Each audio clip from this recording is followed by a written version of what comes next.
నమస్తే, welcome to NTV sports. Royal Challengers Bengaluru captaincy బాధ్యతలు చేపట్టడం స్టార్ బ్యాటర్ విరాట్ కోహ్లీకి ఇష్టం లేదని ఆ జట్టు యువ ప్లేయర్ జితేష్ శర్మ అన్నాడు. ఐపీఎల్ 2025 సీజన్ మెగా వేలం అనంతరం విరాట్ కోహ్లీనే తిరిగి సారథ్య బాధ్యతలు చేపడతాడని జోరుగా ప్రచారం జరిగింది. ఏమైందో ఏమో తెలియదు కానీ ఆర్సీబీ మాత్రం యువ బ్యాటర్ రజత్ పటీదార్ను కెప్టెన్గా నియమించింది. విరాట్ కోహ్లీ సూచనలతోనే ఆర్సీబీ మేనేజ్మెంట్ ఈ నిర్ణయం తీసుకుందని అప్పట్లో ప్రచారం జరిగింది. మాజీ క్రికెటర్లు మాత్రం విరాట్ కోహ్లీనే కెప్టెన్సీ బాధ్యతలు చేపట్టాల్సిందని అభిప్రాయపడ్డారు. భవిష్యత్తును దృష్టిలో పెట్టుకునే రజత్ పటీదార్ను ఎంపిక చేసినట్లు అర్థమవుతోంది.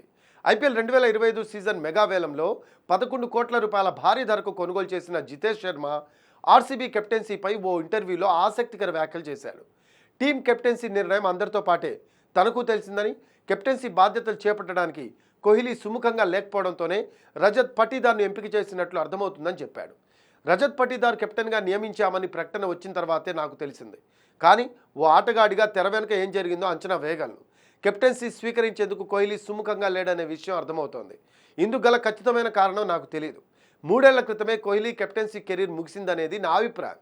నేనైతే మేనేజ్మెంట్లో భాగం కాదు. కానీ కోహ్లీ గత 3 ఏళ్లుగా కెప్టెన్సీకి దూరంగా ఉన్నాడు. అందుకే ఈసారి కూడా కెప్టెన్సీ బాధ్యతలు చేపట్టలేదని అర్థమవుతోంది. రజత్ పటీదార్ ఎంపిక సరైనదే అని జితేష్ శర్మ చెప్పుకొచ్చాడు.